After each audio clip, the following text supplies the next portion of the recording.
And good morning, class. Good morning, sir. We're going to start today. We're going to do a course, and the course today, the unit we're doing is AURTTB001. And we're doing brakes today.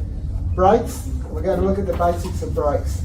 All right. So we need to watch out for compressed air. We talked about compressor noise yesterday, but compressed air, if it penetrates our body, such as our skin, for example, we can get the compressed air into our bloodstream, and that can be deadly, actually. It can kill someone, it can get to your heart. We don't want air in our bloodstream.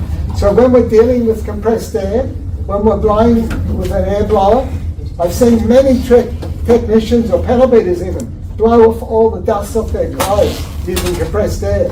They don't realise the danger they're putting themselves under by doing that. So we don't do those sort of things, and we teach people not to for that reason, for the health reason, safety. Brake dust, we know that the brake dust is very bad for our lungs. We don't want to be breathing brake dust in. Again, we don't use the air to blow the dust off. Back in the beginning of my apprenticeship days, we used to always blow the dust off the brakes. And in those days, the brakes contain asbestos, and we already know how bad and how deadly asbestos is. So imagine adding asbestos into the air with the dust of the brakes in the air and breathing that in. And I'm still alive today, but yeah, some people do unfortunately have effects from the asbestos that we used to blow off. But luckily we don't have asbestos in brakes anymore, but we do have the harmful effects of the dust if we do breathe it in. It's a bit different, but it's still not good for our lungs. And fluid spills, we like to contain our areas where we work in. If we're working in an area and there's a risk of the fluid leaking on the ground and getting into the drainage and the storm drains, that is a risk to our environment. So we must always watch and be mindful of things like that. Have our spill kits right, have our bunkered areas where we work in so that the fluid can be trapped in the area where we're working in where possible. So when we're lifting things up, we talked yesterday about lifting correctly. So we always keep our back straight, we bend our knees, we pick up and we lift up. Sometimes things are too heavy to lift up on one person, so we might use two people. Sometimes we need aids to help us. We need like a hoist to lift up an engine, for example, or we might need a car hoist to lift up a car, and then underneath the car we might need a transmission jack to take a transmission out. But you know, wherever possible, use lifting aids. You know, it's quicker to pull the gearbox out with 2 or 3 people, but we might injure our back. If we've got a lifting aid such as a transmission jack on trolley wheels, use that. Don't take a shortcut and then suffer. You could suffer for years afterwards. You could be debilitated and not even be able to work if you're not careful. So be careful of all that.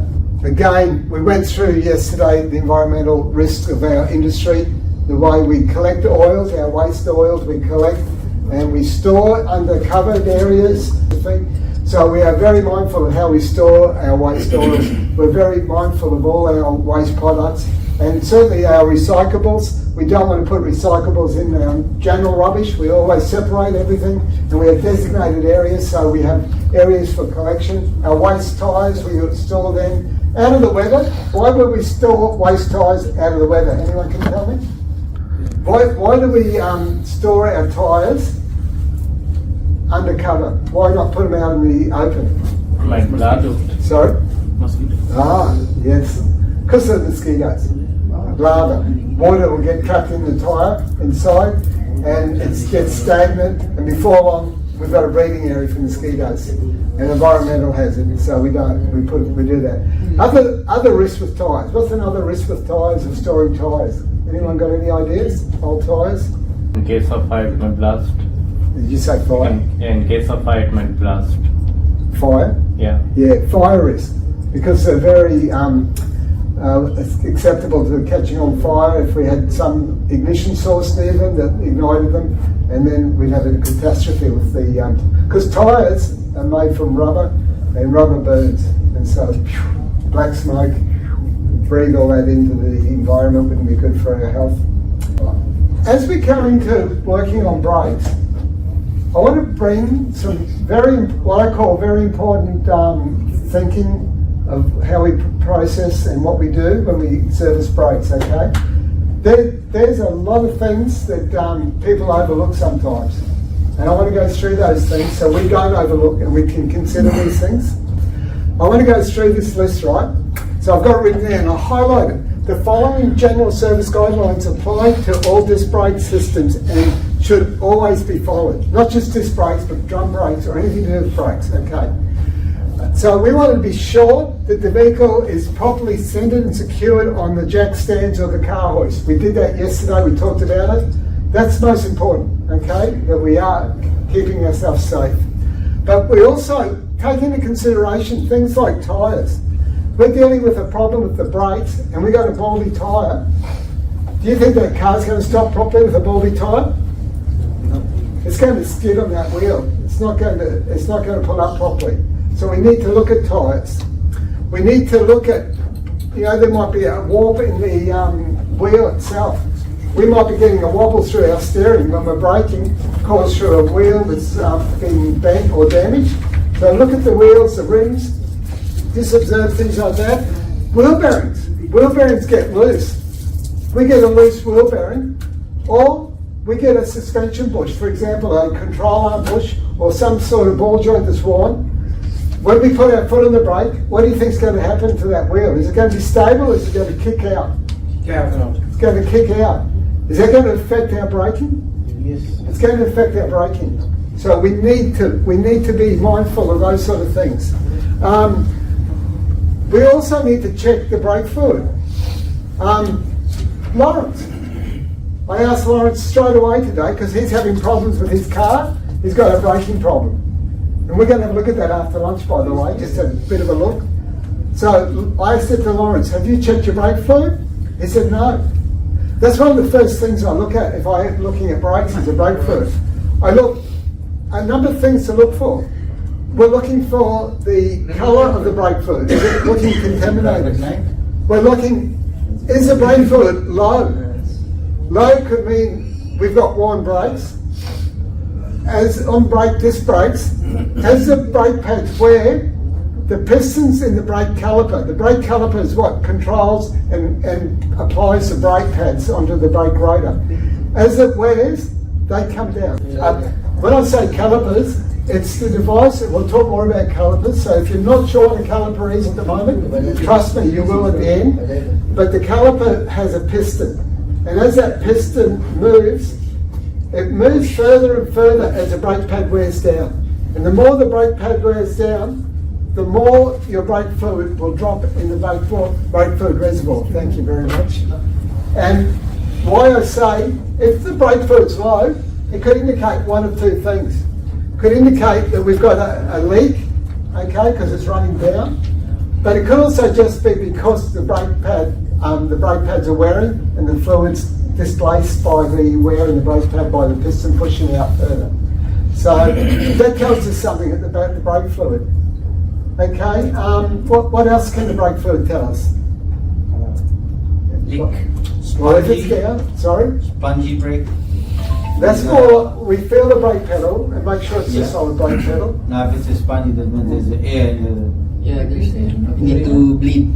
Yeah. Well, when we do our visual, we will check the brake pedal as well. I mean, visual also takes into consideration of the brake fluid level itself. But yeah, so we look at all the brake lines, the brake hoses. We also check the braking, the handbrake or the parking brake. Make sure it's not coming out too far if it's a cable type, and that it's applying and that it's holding. So, there we go. Also, okay, before we remove any hydraulic parts, this is something we probably don't do. Some brake systems, and you'll learn this later on today, they have accumulators and they fill up with brake fluid. We need to just push the brake pedal down and backwards and forwards and just disperse any accumulated oil that's in the accumulator. Get rid of the brake booster. Make sure the brake booster is working. We'll talk about brake boosters later, but when a brake booster is working, your pedal goes down further than when it's not working. So as you're pumping the brake, we expect the brake pedal to get a bit harder, right? So just things like that. And also, it says here, we should take, if we're doing brake work, we should take some of the fluid out of the reservoir. I'm in two minds about that. It's not a bad idea, but I prefer to undo the bleeder nipple of, say, a brake caliper, for example, and have a pipe going into a bottle. Then I will compress that piston back into the full off position, so it's pushed back in again. All that brake fluid in that caliper, I should say, all that brake fluid gets pushed into the brake bottle. I think that's better because we're not pushing old brake fluid because you get moisture and all sorts of things in brake fluid. We're not pushing that and any crap that's in the caliper back up into the brake system. We're just pushing it into the overflow into the bottle. So I prefer to do it that way. The option is, if we don't do that, or if we don't take some fluid out of the reservoir, when we compress that piston, where's that brake fluid going to go? It will just overflow the It'll reservoir. overflow the reservoir and spill out. Brake fluid's corrosive, it eats of paint, okay, so we don't want that. We don't want that, okay. Sometimes bleeders, we undo a bleeder in the brake master cylinder, and this is another good reason why I like to undo the bleeder when I'm working on brakes, when I'm pushing the pistons back in. If we undo that bleeder screw, we know it's free to undo. Sometimes they get rusted in and they break if you try to undo them because they're don't get opened up very often, only opened up when we bleed brakes. If that happens, it's a big deal. We might have to change the caliper because it's broken inside. We can get it drilled and tapped, but sometimes it's just easier to replace the caliper. So it's a good idea to make sure they do come loose and anything we're working on as far as calipers go. And during the service, we want to grease up different parts of the caliper to make sure everything's clean and free to move in the caliper. So if we're working on the brake caliper, we need to make sure we grease up the moving points. A caliper, as you learn, there's a thing called a fixed caliper and a floating caliper. The floating caliper particularly has a bit of movement that we want to keep free, okay?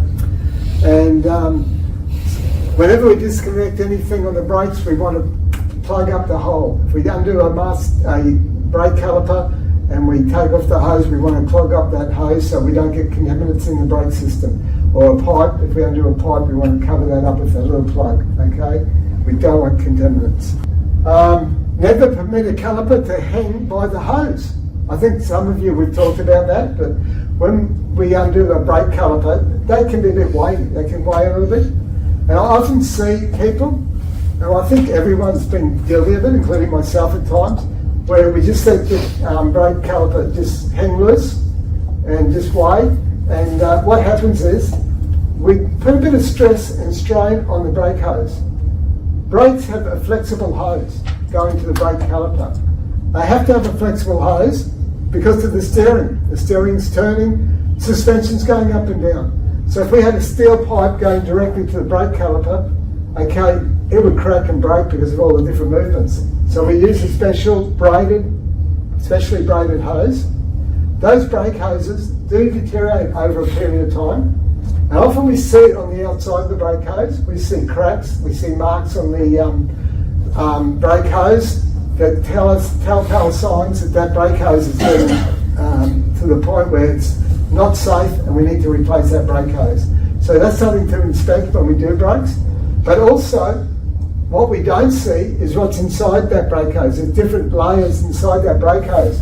And by letting the brake caliper hang loose on that caliper hose can actually deteriorate and destroy the internal layers that we don't see. And what I have seen happen, not very often, but I have seen happen, sometimes a bit of rubber gets like a flap valve. It can sort of almost flap and restrict the flow of brake fluid and jam the brakes on, or even worse, stop the brakes from coming on. So we don't need that to happen. And that's another good reason why we don't want to let the brake caliper hang loose. We want to tie it up, Ocky strap it up, bit of wire, whatever. There's normally a coil spring above the caliper, hook it up on there. When using compressed air, now with these brake calipers, I'm hoping to get a couple from the wrecking yards for next week, and we're going to actually pull one apart. But when we pull them apart, there's a big piston that come out. I've had these big clamping tools with like alligator teeth on the outside of these clamping tools, that when you push the handle in, it actually grips the inside of the piston and you can twist them out. They're not a bad tool. But most people use compressed air to blow out the piston. We just put it in through the feed that the brake fluid feeds into to activate and to apply the pistons, to apply the brakes. Put some compressed air in and we pop the piston. We could see that piston go through the roof if we wanted to, but we don't want to do that. So we make sure we regulate the pressure to a very low pressure.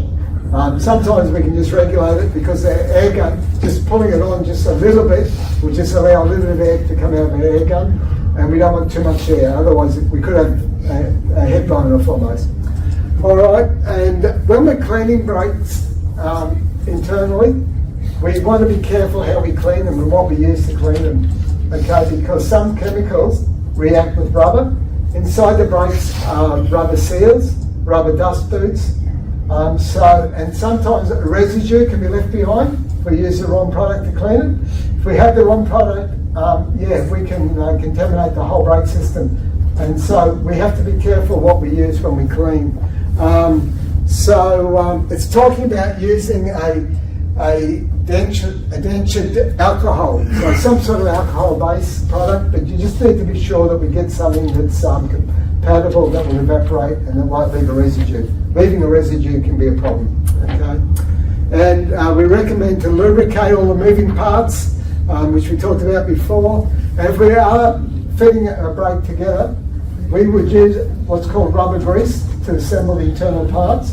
If we don't have rubber grease, brake fluid, nothing else. So yeah, we talked about making sure we got a good brake pedal, and that's the last thing there. And also, before installing your wheel nuts, okay, have a look at your wheel studs. Sometimes the thread can be stretched, and you can see it's obviously stretched.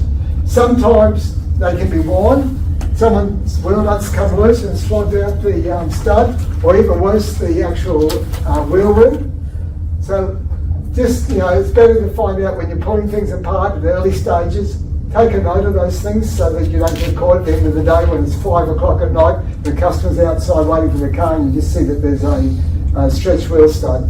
If we ignore that, we'll get blamed even if we put the wheel nut on and we've tightened it to the right tension, and then next time he goes somewhere, maybe the tyre shop, and the wheel stud breaks, we'll get blamed for it. They'll say we over-tightened it. They will. So we need to be careful and just look at those things. Also, we like to tension wheel nuts. I didn't realise for a long time how critical tensioning wheel nuts are. Like, we think about tensioning them so we don't over-tighten them, so we don't stretch wheel studs, which is true. We think about tightening them with the tension wrench so they won't come loose, which is true. But what is more true, which I didn't realise, if they're tightened unevenly, it can distort the disc rotor. And we can get a run out in the disc rotor because we've unevenly tightened the wheel nuts. When we tighten the wheels up, we go diagonally. We don't go 1, 2, 3, 4 around. We go from here to there, and we do it diagonally across, and we do it evenly. And so, we need to be very conscious of tightening up the wheel nuts. The other thing we need to be conscious of, when we pull the wheel disc rotor off and put it back, we want a clean surface for it to go back on. Any bit of material, dirt, anything that will hinder the wheel when it goes back on, the wheel disc rotor I should say, go back on, can also distort it when we tighten it up. Okay, so that's important. Also, doing up a wheel nut with an air gun. I got no problems with you taking the slack up of the wheel stud, but I have a problem if you try to tighten the wheel up with the air gun or the impact gun, because you will get uneven tightening, and that's when you'll distort the disc rotor. If you're looking at the board here, at the picture here, here's a typical brake system. Okay, now we're looking at a brake pedal. That's the first part of the brake system. Do you realise the brake pedal is actually got a lever? It's a leverage. If you look at the brake pedal, it will pivot up the top, but this is part way down, but a long way down to where your foot pedal goes. There's a leverage aspect there. So we have our brake pedal. We have our brake booster, which we'll talk about later. We have a master cylinder, we'll go into later. We have all our brake lines going to our wheel calipers and our wheel cylinders at the back brakes. Talking about calipers, if someone would like to bring the, you want to bring the camera up here to see this all? We've got a push bike now that has disc brakes. Most push bikes have disc brakes now. It's pretty much the same. It's pretty much the same on our cars. Obviously a miniature version, of course. We have a disc rotor. See a disc rotor? Yes. We have a brake caliper. And inside that brake caliper are miniature brake pads. A brake pad is a friction material that comes against the disc rotor, which clamps. It's like a clamp. It'll clamp the disc rotor to stop the wheel from turning. Causes friction. Friction causes heat. That's how brakes work. This is also a hydraulic brake system. But originally they were cable, but now bikes are hydraulic. Cars are hydraulic. You push the brake, I can turn that wheel nice and freely, and then I can put the brake on, it stops. Because the brake pads are clamped. So I thought I'd show you this bike. Most of you probably are aware of how brakes work, but for anyone who doesn't, it's a good way to introduce a car brake. No different, except bigger. Okay, a little bit more involved, but a bit bigger. But I have a few bikes I own, and I have one that's got disc brakes, and oh my goodness, they're much better to use than the old clamp that used to clamp on the wheel rim. Much better brakes. They're very sudden at stopping, much more efficient, and they're not quite as noisy. So yeah, so this has got two disc brakes, front and rear. There will be a hydraulic reservoir in here. That's a master cylinder. Okay. There's a little tiny torque bit plug. You'd have to undo that plug to put more fluid in, and you would have to bleed the brakes on this. You'd have to get all the air out. The air is compressible. Air will compress, whereas the fluid is not compressible. Okay, it's incompressible. So if we've got any air in the brakes, we're not going to have a nice firm brake pedal or handlebar brake. Okay, so we need a good way of bleeding the brakes. I don't know if there's imagine this. Where's the caliper? I think there's a torque bit there that could be a bleeder. I don't know. We don't have like a bleeder nipple as such that I can see on that bike brake, but there has to be a way of bleeding the brakes, probably similar to a car. Nice car. Does anyone need to come and have a closer look at these brakes? No. If you want to, please come up. Everyone happy? Nobody wants to have a look, all right? I've seen it from here. You've seen it from there? Yeah. Perfect. So we'll go into this a bit more, but that gives you an idea where we're going with this with car brakes. The brake pedal has to be the most important start of the brake system, but next to the brake pedal is the brake booster. Past the brake booster is our brake master cylinder. So we'll talk about brake master cylinders. I've got two pistons in that. This bike here has one piston, but it has two brakes, front and back, so there's two pistons, considering that it's got front and back brakes that are independent to each other. That brake master cylinder has to operate four brakes. Okay, so it's going to operate four brakes. Back when I first started my automotive career, we had plenty of cars that only had one piston, not two pistons, back in the early days. We had plenty of cars that did not have a brake booster. We had plenty of cars that you had to be very careful with, because when you're driving, you have to slam those brakes on pretty hard. You take a long time to stop. Poor pedestrians in front of you, they have no chance. Old Bedford tracks. The other thing we have with brakes, we had no disc brakes. They were all drum brakes all the way around. And drum brakes, when they get water in them, if you go through a puddle of water, you lose your brakes. Okay, you have no braking power at all. So they were quite dangerous when you look at today's brakes. Back then we didn't know much better. But as we've evolved, our brakes have improved. We've decided, for safety reasons, that the brake master cylinder needs to be divided into two, meaning that we have a tandem brake master cylinder where we have two pistons. That means that we now have two separate brake circuits. Instead of having one brake circuit like we did in the old days, we've got two brake circuits. This bike's got two brake circuits, except they're independent and individual. But on a car, we have one brake pedal, not two brake pedals. This bike's got two brake pedals. So to get around it, they put two pistons in. They divide the brake circuit into two. So we have brake fluid going to the rear brakes, brake fluid going to the front brakes. This might supply the brake fluid to the front brakes.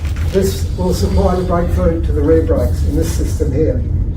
If for some reason something goes wrong with the back brakes, we still have front brakes, or vice versa. So that's why they have two pistons. Okay. Now, the vacuum brake booster. This push bike does not have a brake booster. Probably doesn't need one because we're not going very fast. But when we're going a lot faster, it takes a lot longer to brake. And as I said, in the early days, we didn't have brake boosters and we didn't have good brakes. And pity to help those pedestrians in front of us because we couldn't stop. One day, when I was about 15, I think, maybe even younger, I was walking to the drive-in picture show. And in those days we had drive-in picture shows and you could sit outside the fence and watch a picture for free. You're not supposed to, but we could do that. And I was doing that and I was crossing this road. It was a dark road. There wasn't many cars around. I walked across that road and all of a sudden all I could hear was the screeching of brakes like I've never heard before. I knew I was going to get hit that day, except I had two choices. I could either freeze or I could run. And I ran like I'd never run before. I felt the air go past me in my shirt. It was so close. I don't know how that car missed me, but it was that close. But in those days, we didn't have very good brake systems, and so, maybe today, if that same scenario happened, it might not have been as close, but it was close. I still think today, God was saving me for something because, boy, oh boy, I don't know how I did it on over. But brake boosters is what gives us that extra force that we don't have in our foot, in our ability to stop a car physically ourselves with our leg muscles. So a brake booster is very important, and we will talk how a brake booster works as we move on. Some diesel motors, okay, we get our vacuum right from a petrol engine through our vacuum in our intake manifold, and in the brake booster there is a valve. Okay, a valve, this is a one-way valve. It allows suction to come into the brake booster, but when we lose vacuum, when vacuum drops off, when we open up our accelerator, the manifold loses vacuum. But because of the one-way valve, the vacuum is retained in the brake booster, so it's always there, okay, as long as it gets replenished each time we use the vacuum, because it does get goes out to the atmosphere if we keep using the brakes. So you can run the air or the vacuum out of the brake booster if you continue pumping the brakes, but that would be more intentional. Normal driving, that doesn't normally happen. But with the diesel engine, we don't have vacuum in an engine. Some of you who've talked with me in the past about diesel engines, the reason we don't have vacuum in the intake manifold is we don't have a butterfly. The butterfly closes off the vacuum, or closes off the air, I should say, from entering the intake manifold when we are at idle, but when we accelerate, we open up that butterfly. So when it's closed, there's enough vacuum being drawn from the pistons travelling down on an intake stroke to create a vacuum inside the intake manifold. But in the diesel, we don't have that flap. So what happens is it's an open manifold. There's never any vacuum in the intake manifold. unless we put our hand over the intake and then it'll suck our hand in and probably suck our blood vessels out, and we don't want that, do we? So diesel engines, how do they get their vacuum? Anyone know? Any clues? Because they use a vacuum booster as well. Do they have a vacuum pump? Yes, they do. The back of the oil pump, or sometimes it's The back of the earlier ones had it on the back of the alternator, that's true. A lot of the newer ones have a lift pump on the camshaft rocker cover to vacuum, but they do have a mechanical vacuum pump. Yeah. Okay. So that's how diesels get around it. So when you're doing brakes on a diesel, you've got another dimension to look at. Is that vacuum pump's working properly, particularly if you've got a booster problem. Okay, in a car, we need to check the vacuum if we've got a booster problem too, that the car's got the right amount of vacuum. If it's got low vacuum, it could affect the brakes as well. Okay. All right. With our parking brake, back, in days gone by, everything was mechanical in the parking brake. We had cables. Even caravans, we had cables. Everything was mechanical. But now we come to the late 2020 onwards. Everything's electronic now. My Camry that I used to have, I had a hybrid Camry, 2021 Camry. I would pull up and I'd just put it in park and turn the key off and hop out the car. I didn't have to put my handbrake on or parking brake. It just automatically comes on. As soon as I hop in and put my foot on the brake and start the car, it would come off. It was a bit strange to start with, then you get used to it. Then you hop in a car that's got a real handbrake and you forget to pull it on. So there are downfalls. But it's amazing our technology, isn't it? That things like that happen now. So we can't forget to put the handbrake on. My son, when he learned to drive, I gave him an old work car that I had. He could drive that, and when he got his license, he could drive that. He came home. You've been to my place, you guys, some of you, and I've got a gentle slope going down my yard, going down. There's all townhouses down where I'm talking about, but in those days there was just a brick house that was down the bottom from our place. No fence, just a house. And one day he came home and he forgot to put his handbrake on. I think he also forgot to put it in gear. It was a manual car, he didn't put it in gear. He got out of the car, and later on, we get a phone call from our neighbours down the bottom to come and get our car from the property, and it smashed into their house. So, yeah, just talking about these electric brakes, ever we're working on a car that's got electric handbrakes, we need a scan tool before we do any brake work. We need to park that parking mechanism. When I say park it, we need to disengage the brakes and park it so it can't come on while we're working with it. We could pull that caliper off from the rear of the car, and somehow, maybe the ignition gets turned on or something happens, push the remote control, I don't know, but something happens, all of a sudden it wants to go into automatic lock and lock the handbrake up, but there's no this rotor in the middle because you pull the caliper off, and that will keep winding until it winds everything out and jams everything up, and you're up for a major problem, major headache. So imagine if you had your hands in that position just as something happened like that, and you get your hands squashed. There's so many reasons why you need to park that, and you can only do that with the scan tool. When I say that, I think there could be manual ways in some cars to park it. Again, you need to look at your specifications, your data, yes. Okay, just wanted to warn you about, be careful with new cars. Welcome to AURTTB Labs. Today we will see the second part of how an automotive disc brake system works. In the last part, we saw the working principle at the wheel side. In this part, we will see how it works at the pedal side. The master cylinder is the main part here. It transfers the force on the pedal to the calipers. There is a push rod, outlet port, and a fluid reservoir tank. Let's see what's inside the master cylinder. There are inlet ports for the fluid to reach the cylinder, compensating ports, primary piston, secondary piston, retaining springs, and piston seals. Now, let's see how the master cylinder works. When you press the brake, the push rod pushes the primary piston, closing the first compensating port. This creates pressure in the cylinder, which pushes the secondary piston, and furtherly closing the second compensating port. Hence both pistons will push the fluid to their corresponding calipers. In case if the secondary piston fails to build up pressure, the primary piston can still develop pressure, with increased travel.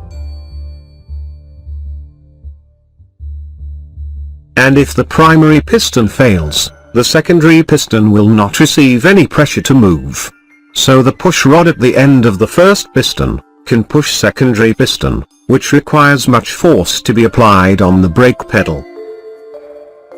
Even for a fully functional master cylinder, pushing the pistons through the brake pedal requires much force.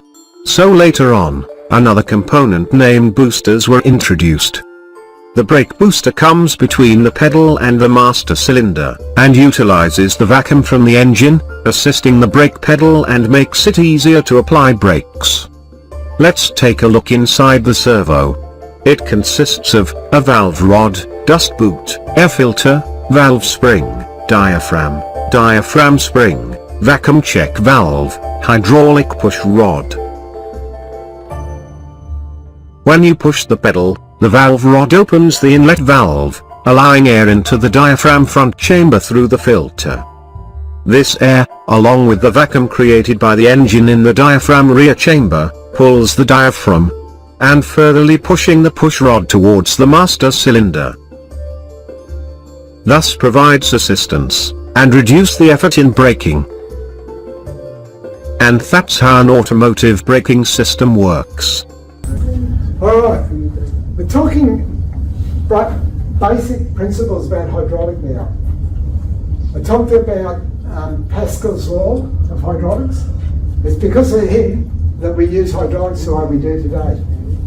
Maybe someone else would have been smart enough to work it out, but he worked it out he was the first to work it out and made a law about it. So we'll have a look about that. Just some of the highlight things. The liquid. A liquid cannot be compressed, okay?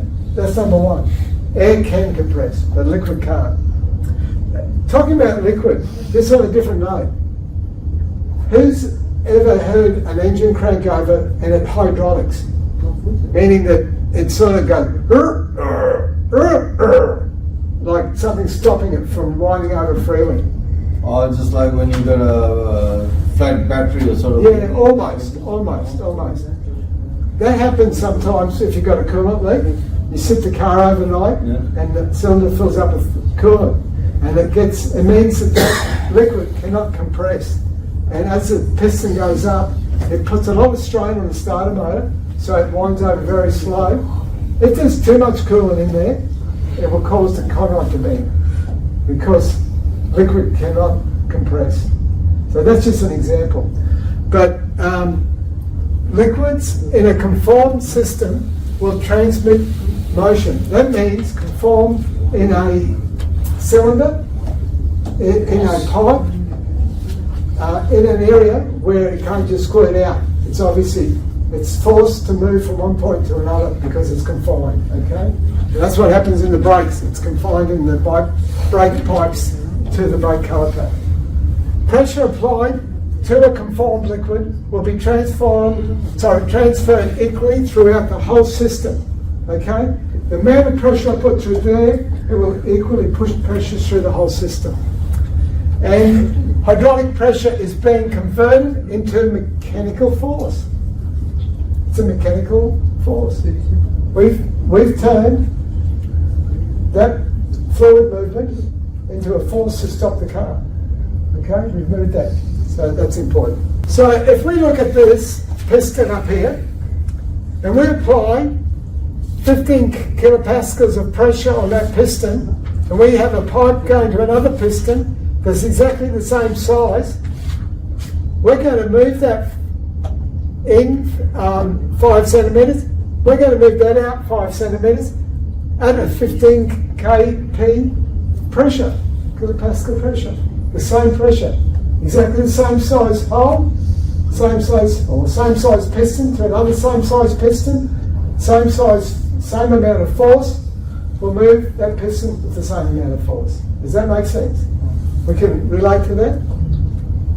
Okay, let's change the system now. Let's add another piston. But let's change the sizes of these pistons now. Okay? So here we've got a piston X amount. We push that 1 centimetre. We've got a smaller piston here. It's moved twice as far, 2 centimetres. Why is that? Smaller size.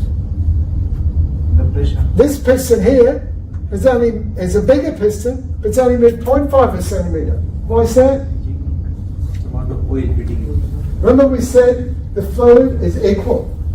It moves an equal amount, but now it's opened up to a bigger area, but it's still moved that same equal amount, but because it's in a bigger area, it's only moved the piston forward a small amount, but the smaller piston's moved it forward a bigger amount. Does that make sense? Yeah. Is everyone following? Yeah. Have I lost anyone? Okay. Another interesting thing. Look where the pin is for the clutch pedal. It's only 50 millimeters from the actual push rod for that piston. Okay? So it's very close to the pivot point. But look at the brake pedal. Look how far down the brake pedal is. It's 400 millimeters.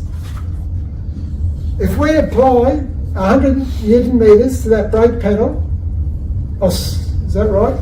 Yeah, 100 Newton meters to that brake pedal, we actually get 800 Newton meters. We get 8 times more force at the piston because of our leverage.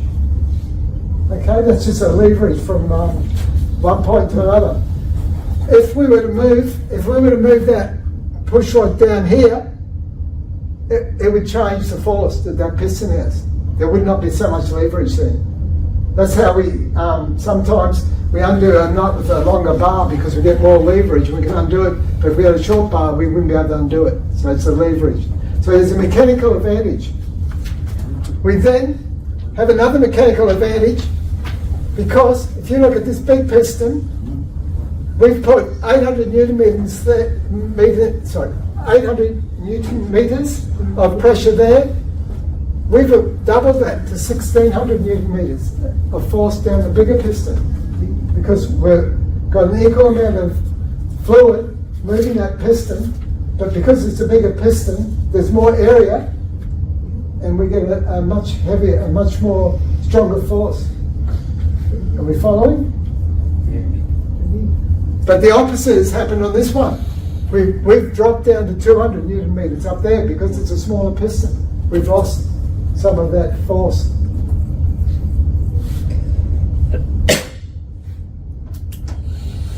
I got a feeling which way you're not following? I'm thinking. You're thinking? I'm glad you're thinking. It'd be bad if you weren't thinking. The fluid, it's like a lever because we've got if we look at this is a mechanical lever, Right. but this is a hydraulic lever. We've got a bigger lever now. When we undo the wheel nut with a long lever, are we putting any more force on that lever than we were with the short lever? But when we got a long lever, we've got all that extra leverage. It's the same principle. We've got a much bigger area now with the same amount of pressure going to it, but it's increased the force because it's a bigger area, it's a bigger lever.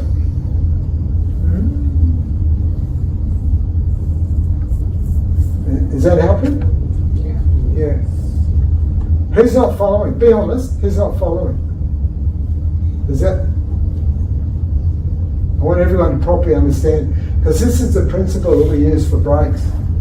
Our piston that we use for our master cylinder is very small, but our piston that operates our brake caliper is quite big in comparison. So we get this extra leverage on our brakes. If we look at our back brakes, our wheel cylinders are a lot smaller. We don't need as much braking on the back as we do on the front. So we have bigger brakes on the front to the rear for that reason, for that leverage. Okay? Alright?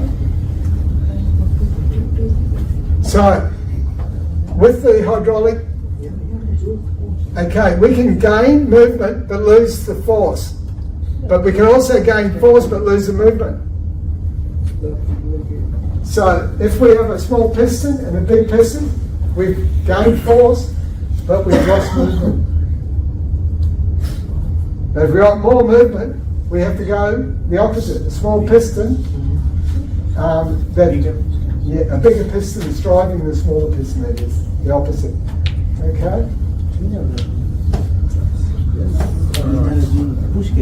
Alright, I think I've sort of covered this, but with the master cylinder, okay,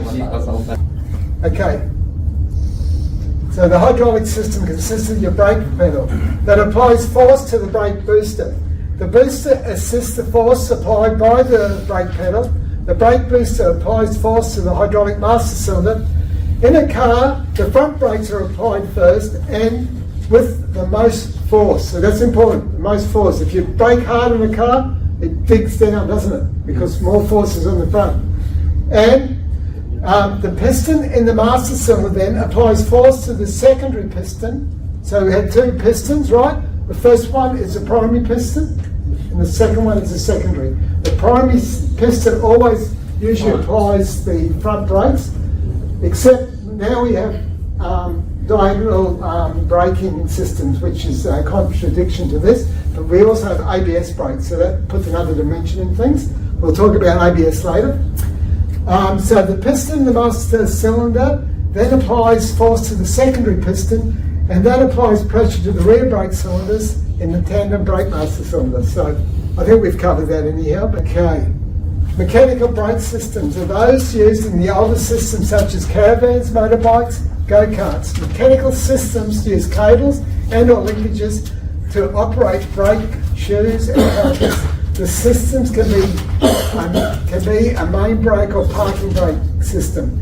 We wouldn't see a mechanical system in the car as a main braking system, I can promise you that. But if you have a vintage car, has anyone driven a vintage car? Just one time. Yeah, what sort of car was yours when you drive? Austin 1908. Okay, that is a vintage car, yeah. Yeah, no. But no, linkage brakes were used in really old vintage cars. And I never ever recall ever having to deal with that sort of a braking system. But I've heard from other older mechanics in those days that they were quite a mission to adjust all these cables because they all had to be adjusted evenly, so the brakes would pull up evenly. So yeah, it was quite interesting. But we've come a long way, come a real long way. So the only thing that we're going to really see in our days are our parking brakes that are mechanical now, okay, or a caravan or something. But even caravans have got electric brakes now, so they don't really have cables like they used to. But cable brakes aren't as efficient, certainly don't have the advantages. Who knows the advantages of disc brakes over drum brakes? Anyone like to have a guess what the advantages are? Cooler. Cooler, yes. And more braking. More braking, yes. I can work properly on even it's raining. Exactly. Yeah, you pretty much nailed it. There's so much superior to drum brakes. All right. Easy to manufacture. What I'll do, I'll stop at this point for morning tea now.